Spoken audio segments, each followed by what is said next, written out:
Hello and a very warm welcome to all our viewers in Nigeria and around the world to the AM News here on Global Television, coming to you live from Nigeria's capital, Abuja. I'm Uyag Mofwegbe, reminding our viewers that Global Television is on DSTV channel 365 and Star Times channel 276. President Bola Tinubu has emphasized that sustaining peace and unity across Nigeria is essential for national development. Tinubu made the remarks at the unveiling of Odyssey of Royalty, the autobiography of Uye Kingdom, Emmanuel Sideso Abe I, held at the Monarch's Palace in Efurun, GRA, Uye local government area of the state. Represented by Minister of Aviation and Aerospace Development, Festus Kayamo, the president commended Abe I for promoting peace and progress in his domain through collaboration with federal authorities. The president acknowledged the monarch's contributions to local governance, expressed pride in his leadership, and wished him continued health and longevity. In a different development, President Bola Tinubu has described the Argungu International Fishing Festival as a powerful symbol of national unity, resilience, and Nigeria's rich cultural heritage, saying the 83-year-old event reflects the enduring spirit of the people of Kebbi State. Speaking at the festival grounds, Tinubu credited improved security coordination, intelligence gathering, and community engagement for the relative peace that enabled this year's celebration to hold successfully. He also assured Nigerians that his administration remains determined to defeat banditry and insurgency in order to sustain peace, protect livelihoods, and drive economic growth. Meanwhile, a massive 59-kilogram fish emerged as the biggest catch at the 61st edition of the festival, drawing excitement from thousands of spectators gathered at the Matan Fada River.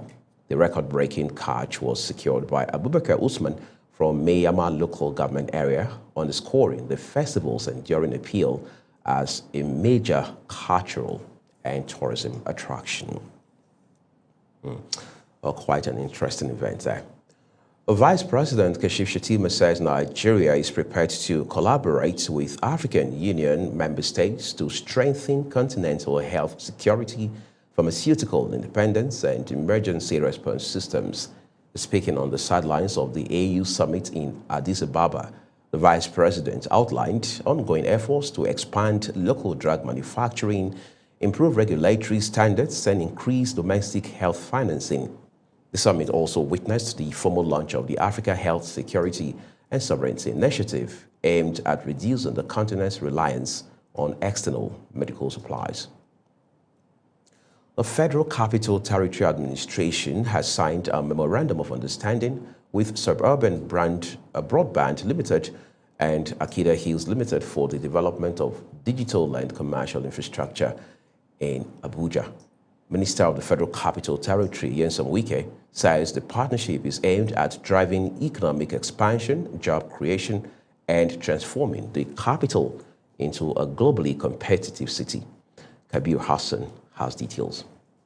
The agreement signed in Abuja is expected to strengthen broadband connectivity and develop key commercial hubs within the Federal Capital Territory.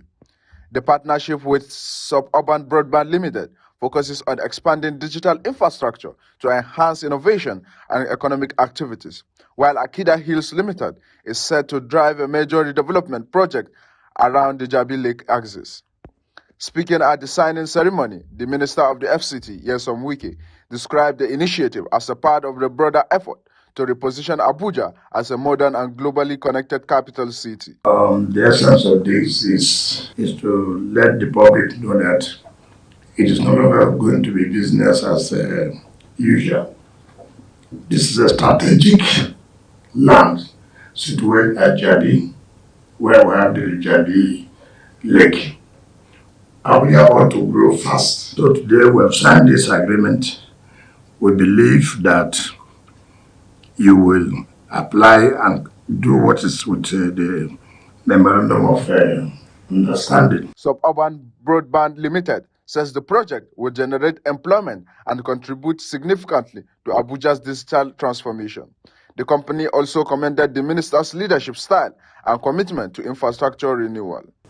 The project will bring significant foreign investment into Nigeria, create meaningful jobs, opportunities for Nigerian people, and contribute to the continuous growth and development of Abuja as modern, globally connected capital city. We are committed to building infrastructure that will support innovation, connectivity, and economic expansion within FCT. On its part, Akida Hill Limited says the redevelopment of the Jabi Lake area will reposition Abuja as a prime tourism and commercial destination. The company expressed confidence in meeting project timelines. This idea of redeveloping the Jabi Lake Mall for us has been something that's been a burning desire for Akida is for the last 3 years. And we are so excited that this is coming to fruition. The FCT administration says the collaboration reflects its commitment to sustainable infrastructure development, digital expansion, and private sector partnership in advancing the renewed hope agenda. However, the administration officials say implementation will commence immediately with monitoring mechanism in place to ensure timely delivery. Kabir Hassan, reporting for Global TV News. Many thanks, Kabir. The federal government has raised fresh concerns over the growing vandalization of Nigeria's road and bridge infrastructure, warning that the trend poses serious danger to public safety and national development. Minister of Works, Senator David Umahi, sounded the alarm during a press briefing in Abuja. Again, Kabir Hassan reports.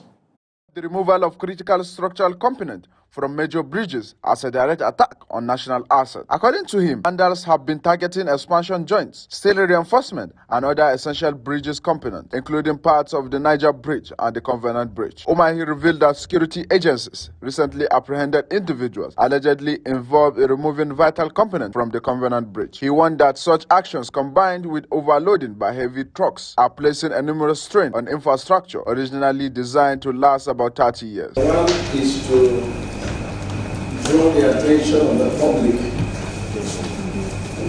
to massive vandalization of our critical infrastructure.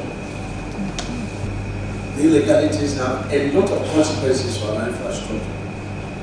Just about 2 weeks back, we caught people, and that's the second time we are catching people removing the cut eyes, electrical devices on top of the bridge. The minister explained that many bridges across the country were not designed to withstand the level of stress they are currently subjected to. He stressed that excessive loading and deliberate vandalism are weakening their structural integrity. We do not desire that heavy trucks and vehicles will be parking on our roads and bridges.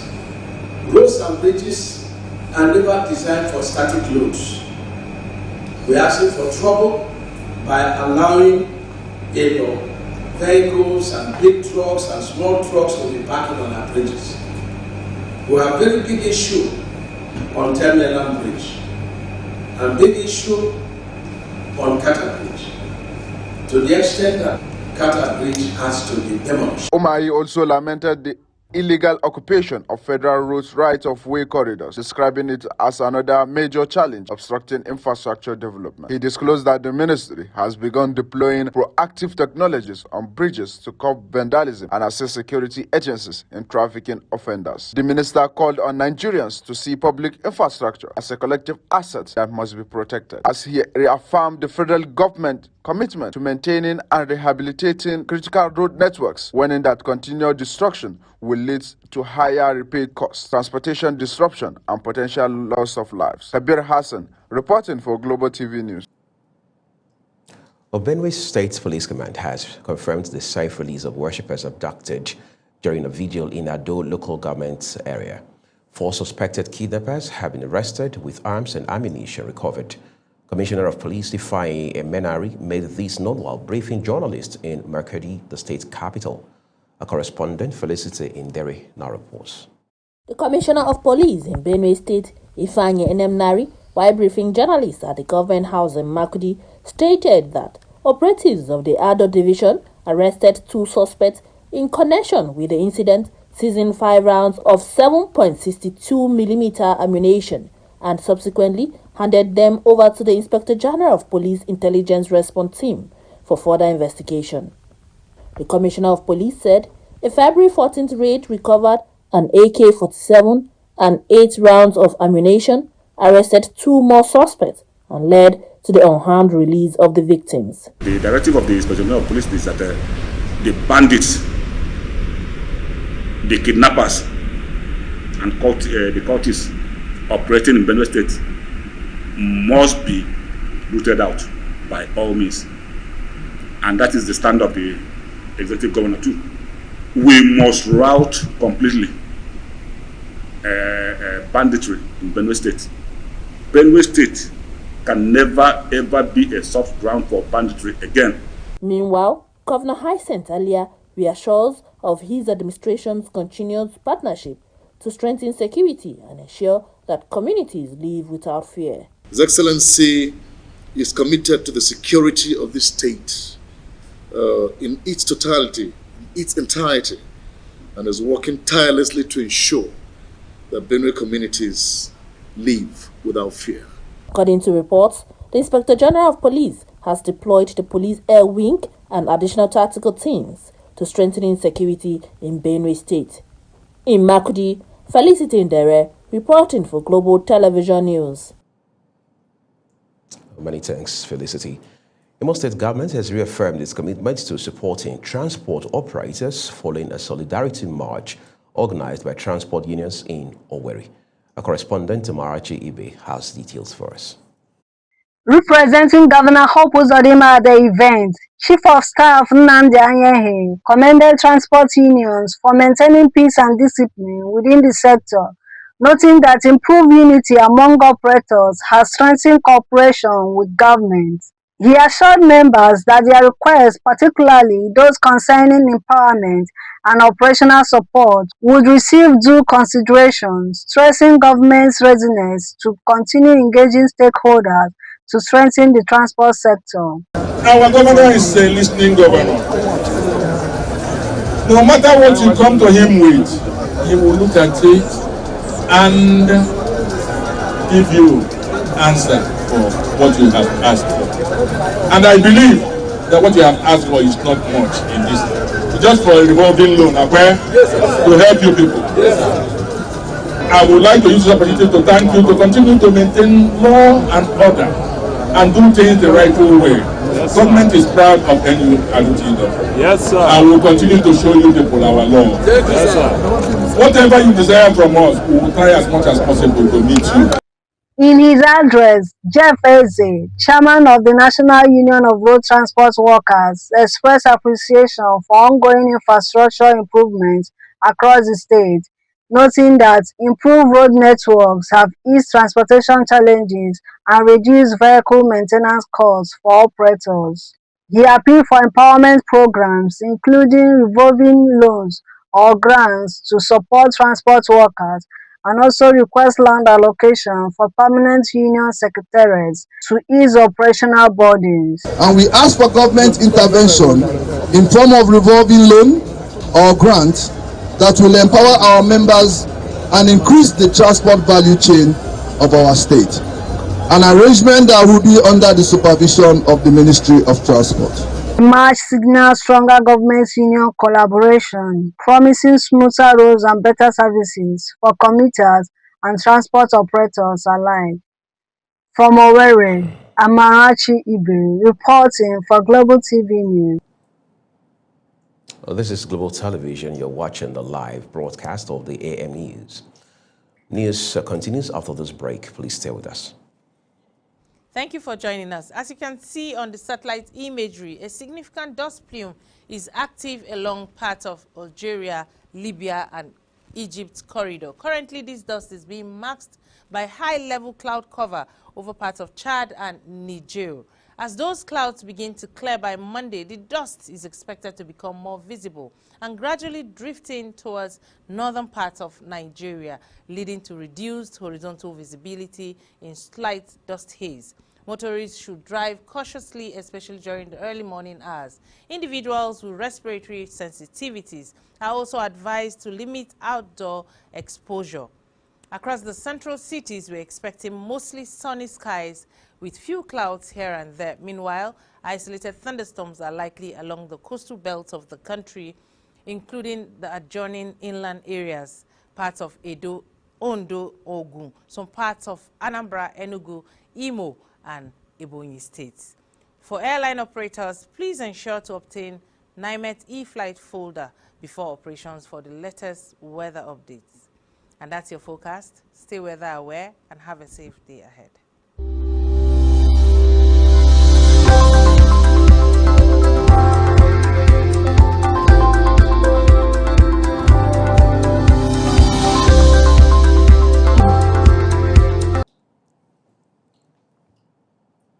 Well, this is the AM News. The rest of the broadcasts now returns with business, where the United Arab Emirates has reinforced its partnerships with African nations, highlighting investments, renewable energy initiatives, and strategic cooperation during the 2026 Summit of the African Union in Addis Ababa, Ethiopia. The UAE outlined its engagement at the summit in a statement, noting that the Minister of State, Sheikh Nanya Al Nahyan, attended alongside heads of state and senior officials to discuss continental priorities such as peace, security, economic integration, and sustainable development. The UAE's participation reflects its commitment to consolidating relations with African countries, strengthening partnerships based on trust and mutual respect, as well as supporting efforts for peace, stability, and sustainable development across the continent. On the foreign scene, United Nations Secretary-General Antonio Guterres has renewed calls for an immediate ceasefire in Sudan's civil war, while also urging a restraint amid rising tensions between Ethiopia and Eritrea. He made the call on the sidelines of the African Union Summit in Addis Ababa. Mukhtar Kasim reports. The UN chief says the global body is intensifying diplomatic efforts to end nearly 3 years of devastating conflict in Sudan. Fighting between the Sudanese army and the paramilitary Rapid Support Forces since April 2023 has killed tens of thousands and displaced more than 11 million people, triggering what the United Nations describes as the world's worst humanitarian crisis. We have seen a carnage in Sudan that is totally intolerable in the 21st century. We have been very actively engaged towards the African Union, together with the African Union, with the Arab League, with the Quad, and with other key actors, in order to put effective pressure for an immediate ceasefire. Speaking on the sidelines of the African Union Summit in Addis Ababa, Guterres said efforts are underway with regional blocs and key international actors to secure a truce, while also stressing the need to address foreign involvement in fueling the war. He also turned his attention to rising tensions in the Horn of Africa following renewed fighting in northern Ethiopia and concerns of a possible fallout with neighboring country Eritrea. So my strongly hope is that the two countries will be able to reconcile and will be able to, with that, contribute to the peace and stability in the continent. Ethiopia and Eritrea share a long and turbulent history, including a deadly border war and more than recent strains following the Tigray conflict. As conflicts persist across parts of Africa, the United Nations says it will continue diplomatic engagement aimed at securing ceasefires and preventing further regional instability. Mukhtar Kasim, reporting for Global Television News. Well, thank you so very much, Mukhtar. Let's now turn to sports for some excitement. Nigeria's Falconets have defeated Senegal 2-1 in Dakar to secure a 3-1 aggregate victory and advance to the final round of qualifiers for the 2026 Women's Under-20 World Cup. Goals from Chinaza Kindness Ifeanyi and Precious Oscar sealed the win despite late pressure from the hosts. The Falconets will now face Malawi in a decisive tie for a place at the tournament scheduled to be held in Poland.